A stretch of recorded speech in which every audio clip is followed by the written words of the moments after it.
Hi hello friends, welcome to our channel. నేను మీ లక్ష్మి. బాగా ఆకలి మీద ఉన్నప్పుడు పంచభక్ష పరమాన్నాలు కాదు, వేడివేడిగా అన్నంలోకి ఒక మంచి రుచికరమైన రోటి పచ్చడి ఉంటే చాలు, కడుపు నిండా తినేయగలుగుతాం. అలాంటి ఒక మంచి పచ్చడి రెసిపీని ఈరోజు మీకు పరిచయం చేయబోతున్నా. ఇక్కడ నేను చేయబోతున్న పచ్చడి రెసిపీ మునగాకు పచ్చడి.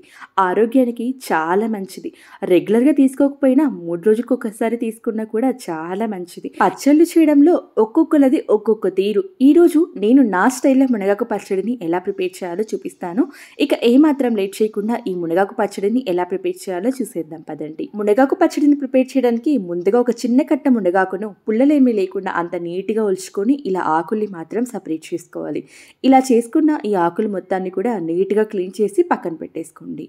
స్టవ్ ఆన్ చేసి కడాయి పెట్టి కడాయిలో ఒక 1/2 టేబుల్ స్పూన్ వరకు జీలకర్ర వేసి అలాగే ఇందులోకి 2 లేదా 3 ఎండుమిరపకాయలు వేసి మంటని లో ఫ్లేమ్లో ఉంచి జీలకర్ర వేగుతున్నప్పుడు ఒక మంచి అరోమా వస్తుంది. ఆ అరోమా వచ్చే వరకు వేపండి. ఆ తర్వాత ఇందులోకి 1 టేబుల్ స్పూన్ వరకు మినప్పప్పును వేసి మినప్పప్పు లోపలి వరకు వేగి లైట్ గోల్డెన్ కలర్లోకి టర్న్ అయ్యేంత వరకు ఫ్రై చేయండి. మినపప్పు ఇలా లోపలి వరకు వేగి బాగా మంచి రంగులోకి టర్న్ అయిన తర్వాత వీటిని ఒక ప్లేట్లోకి ట్రాన్స్ఫర్ చేసి పక్కన ఉంచండి. ఇప్పుడు కడాయిలోకి ఒక 2 టేబుల్ స్పూన్ల వరకు పల్లీలను వేసుకొని పల్లీలను కూడా మంటని లో ఫ్లేమ్లో ఉంచి లోపలి వరకు వేగి మంచి కలర్లోకి టర్న్ అయ్యేంత వరకు ఫ్రై చేసుకోవాలి. పచ్చడిలో పల్లీలు వేయటం వల్ల పచ్చడికి మంచి కమ్మదనమే కాదు, చిక్కదనం కూడా వస్తుంది. పల్లీలు ఇలా లోపలి వరకు వేగిన తర్వాత పర్ఫెక్ట్గా ఫ్రై అయ్యా లేదని తెలుసుకోవడం కోసం ఇలా మనము ఒక పప్పుని క్రష్ చేసినట్లయితే పొట్టు ఊడిపోవాలి. ఇలా ఊడిందనుకోండి పప్పు చక్కగా ఫ్రై అయినట్లు. ఇలా ఫ్రై చేసుకున్న ఈ పల్లీలను కూడా ఒక ప్లేట్లోకి తీసి పక్కన ఉంచండి. ఇప్పుడు కడాయిలోకి 1 టేబుల్ స్పూన్ వరకు నూనెను యాడ్ చేసి నూనె కాస్త వేడెక్కిన తర్వాత కట్ చేసి పెట్టుకున్న మీడియం సైజు టమాటా ఒకటి వేసుకొని అలాగే మీరు తినే కారాన్ని బట్టి పచ్చిమిర్చిని యాడ్ చేసుకోండి. ఇక్కడ నేను 4 తీసుకున్నాను. ఇప్పుడు వీటంతటిని ఒకసారి బాగా మిక్స్ చేసి ప్లేట్తో క్లోజ్ చేసి కాస్త మగ్గనివ్వండి. టమాటా బాగా మగ్గి పచ్చిమిర్చి కూడా కాస్త మెత్తబడిన తర్వాత ముందుగా ఒలిచి పెట్టుకున్న మునగాకును నీట్గా క్లీన్ చేసుకొని యాడ్ చేసుకోవాలి. ఇందులోకి ఒక 1/2 టీ స్పూన్ పసుపు అలాగే రుచికి సరిపడా సాల్ట్ని యాడ్ చేసుకోండి. ఇప్పుడు వీటంతటిని ఒకసారి బాగా మిక్స్ చేసుకుంటూ ఫ్రై చేసుకోండి. చాలా మందికి ఉన్న అపోహ ఏంటంటే మునగాకు పచ్చడి చాలా చేదుగా ఉంటుంది అని. మునగాకును బాగా ఎర్రగా వేపారనుకోండి పచ్చడి చేదుగా అనిపిస్తుంది. అదే పచ్చివాసన పోయి కాస్త మగ్గే వరకు ఫ్రై చేసుకున్నారనుకోండి పచ్చడి కమ్మగా ఉంటుంది. అంతా మిక్స్ చేసుకున్న తర్వాత మీరు తీసుకున్న క్వాంటిటీని బట్టి కొద్దిగా చింతపండు యాడ్ చేసుకోండి. ఇక్కడ నేనైతే చిన్న నిమ్మపండు సైజ్ అంత చింతపండును యాడ్ చేసుకున్నాను. ఇలా చింతపండు యాడ్ చేసుకున్న తర్వాత మళ్ళీ ఒకసారి అంతా బాగా మిక్స్ చేసి ప్లేట్తో క్లోజ్ చేసి చింతపండు కాస్త సాఫ్ట్గా అయ్యేంత వరకు మగ్గించండి. ఈలోపు ఆకుకూర కూడా చక్కగా మగ్గిపోతుంది. 2 నిమిషాల తర్వాత ఓపెన్ చేసి చూస్తే చింతపండు చక్కగా మగ్గింది, అలాగే ఆకుకూర కూడా చక్కగా మగ్గిపోయింది. ఇలా మగ్గిన తర్వాత స్టవ్ ఆఫ్ చేసి వీటిని పూర్తిగా చల్లారనివ్వండి. ఇవి కాస్త చల్లారేలోపు ఒక చిన్న మిక్సీ జార్ తీసుకొని ముందుగా ఫ్రై చేసి పెట్టుకున్న జీలకర్ర, మినప్పప్పు అలాగే ఎండుమిరపకాయలు, పొట్టు తీసి పెట్టుకున్న పల్లీలు కూడా వేసుకొని మెత్తటి పౌడర్లా కాకుండా కాస్త బరకగా గ్రైండ్ చేసుకోండి.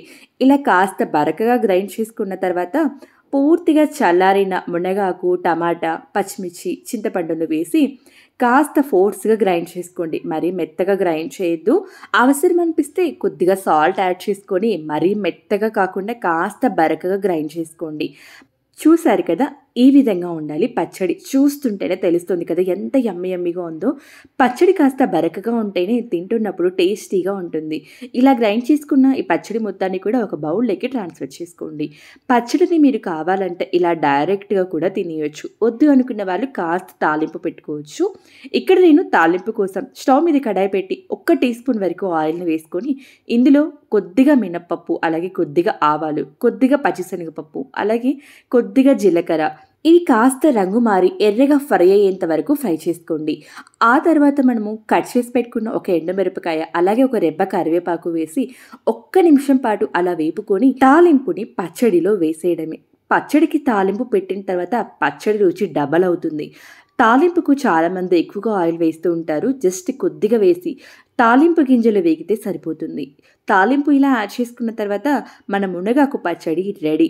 ఈ మునగాకు పచ్చడికి 365 రోగాలను నయం చేయగలిగే శక్తి ఉంటుంది. రెగ్యులర్గా తినే పచ్చళ్ళ కన్నా కూడా ఇది ఆరోగ్యానికి చాలా మంచిది కాబట్టి ప్రతిరోజు తీసుకోకపోయినా 3 రోజులకు ఒకసారి తిన్నా కూడా ఆరోగ్యానికి చాలా మంచిది. వేడి వేడి అన్నంలో కొంచెం అంత మునగాకు పచ్చడి అలాగే కాస్త పైన నెయ్యి వేసుకుని తింటూ ఉంటే ఆహా, అమృతం తింటున్నంత టేస్టీగా ఉంటుంది.